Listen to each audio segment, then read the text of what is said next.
Oke, selamat datang di RFX Channel Education ya. Dimana video sebelumnya kita membahas tentang static resistant versus dynamic resistant ya. Sekarang kita kebalikannya ya. Kebalikannya adalah support tentunya.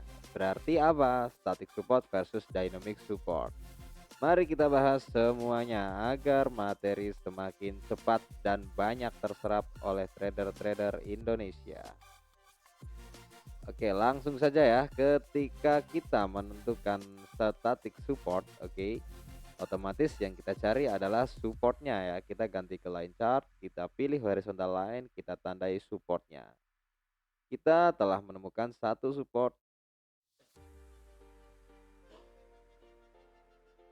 dua support, dan support yang terakhir support ketiga di sini. Lalu langkah selanjutnya yang kita gunakan adalah dynamicnya. Jelas ya, kita menggunakan trend line ya. Kita tarik antara swing 1 dan swing 2 ya, swing 1 dan swing 2. Dimana kebetulan di sini belum ada yang masuk ini ya. Nah, kita langsung copy saja ya. Kita copy saja di atasnya yaitu support 1, support 2 ya. Ini masih di mata uang yang sama yaitu Euro GBP. Kita ganti ke candlestick. Nah, candlestick bentuknya seperti ini. Ketika kita akan mencari support yang ketiga ya, touching ketiga, otomatis kita harus mencari resistennya dahulu. Karena ini saling terkait antara satu sama lain ya. Kita cari menggunakan dynamicnya ya. Kontrol, tarik di sini ada resisten. Lalu di sini juga ada resisten. Oke, saya akan tanda ya agar kawan-kawan tidak bingung nantinya. Di sini saya menemukan adanya resisten ya, resisten satu, resisten 2, dan ini ada resisten lagi ya, resisten 3 ya. Oke, lalu kita tulis di sini ada support ya, support 1, support 2, support 3, dan support 4 ya. Yang ini support 1, touching 1, touching 2, otomatis harapan kita akan ada touching 3 ya, entah di mana. Karena market sudah berjalan sampai sini, berarti probabilitas terbaik adalah supportnya akan di sini. Kenapa saya bisa tahu sampai sini ya? Karena market kebiasaannya seperti itu ya. Dia akan touching support di dynamicnya. Oke, langsung saja ya. Di sini ada resisten, berarti ada probability dia menyentuh area tersebut. Dan yang kedua, ini ada resisten yang kemungkinan akan touching area tersebut. Areanya itu apa? Area harga. Ketika kita ganti ke candlestick ya, kita akan menyaksikan ya price hampir menyentuh ke dalam area ya, ke dalam area. Swing 1, swing 2, dan ini adalah swing bayangan ya. Ini adalah support bayangan ya, support dynamic bayangan. Jadi untuk Euro GBP ya ada kemungkinan ya, ada probabilitas harga akan masuk sini. Kenapa areanya di sini ya? Karena ini bertepatan dengan resisten dan bertepatan dengan dynamic supportnya. Yang mana dynamic support di sini sudah menjadi support sebelumnya. Ini adalah support sebelumnya. Support yang bagus yang bagaimana? Support yang bagus adalah support yang runcing.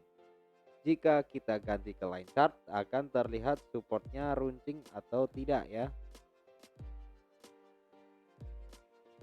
Nah ini adalah supportnya ya. Dia runcing lalu dia naik ya. Ini juga runcing tapi ini lebih dominan di drop base rally yaitu di main zone ya. Nah, ini resisten runcing juga ya. Ini resisten runcing juga seperti itu. Ini dia sudah membuat support zone yang runcing ya, support zone. Tetapi dia adalah support dari statiknya. Dynamicnya belum ada yang tersentuh. Ada kemungkinan bisa jadi ya, bisa jadi harga akan jalan-jalan dulu nih, jalan-jalan naik ya. Jalan-jalan naik, jalan-jalan turun terus sampai menemukan area baru ya, sampai membuat area baru. Bisa seperti ini nantinya. Sekali lagi ini hanyalah roadmap dan hanyalah analisa. Jadi probabilitas kita mencari peluang beli ya, karena ini sudah uptrend jadi peluang beli kita bisa membeli di area 0.84055. Reasonnya apa? Reasonnya yang pertama dia adalah dynamic supportnya. Dia masih di dalam lingkup dynamic supportnya, oke. Yang kedua dia juga di area static supportnya ya. Ini static supportnya ya. Static supportnya. Kebetulan ini juga area static resistennya seperti itu. Jadi akan lebih mudah dalam menganalisa dan membuat Anda menjadi tidak kebingungan dalam mencari supportnya. Karena kita memiliki patokan-patokan yang sudah pasti, entah itu dynamic, entah itu statik. Jadi gunakanlah selalu konsep ini ya. Untuk yang masih bingung apa itu dynamic dan statik, bisa ditonton video sebelumnya tentang static resisten, static support, dynamic support ya.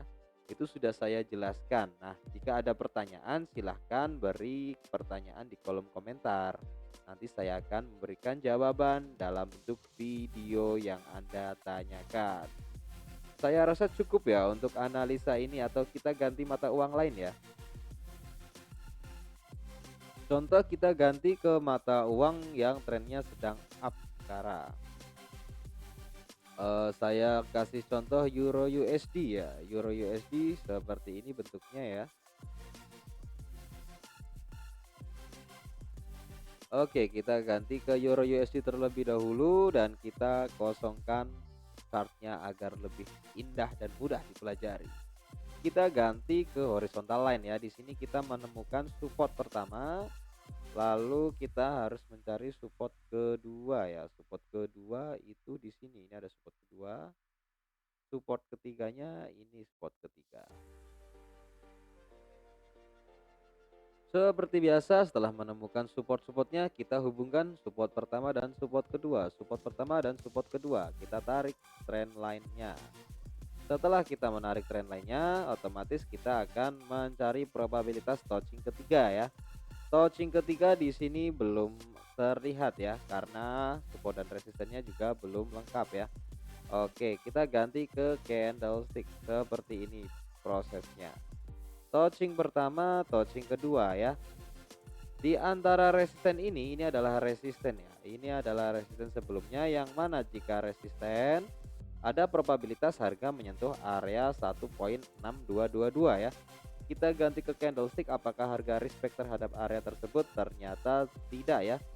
6222 masih 20 pip harga tidak mencapai area seperti itu.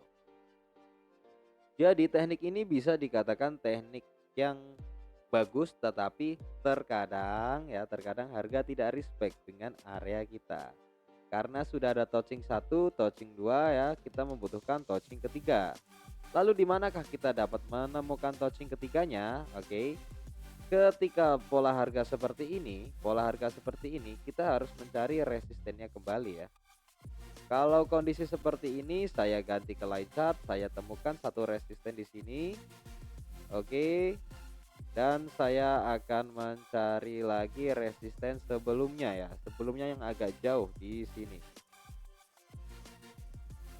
Jadi ada probabilitas ya, ada probabilitas seperti ini. Harga mungkin ya, kemungkinan bisa jadi masuk ke dalam area sini ya. Ini membuat fake out ya, membuat membuat pergerakan yang signifikan untuk turun lalu naik. Oke, ini biasanya seperti ini.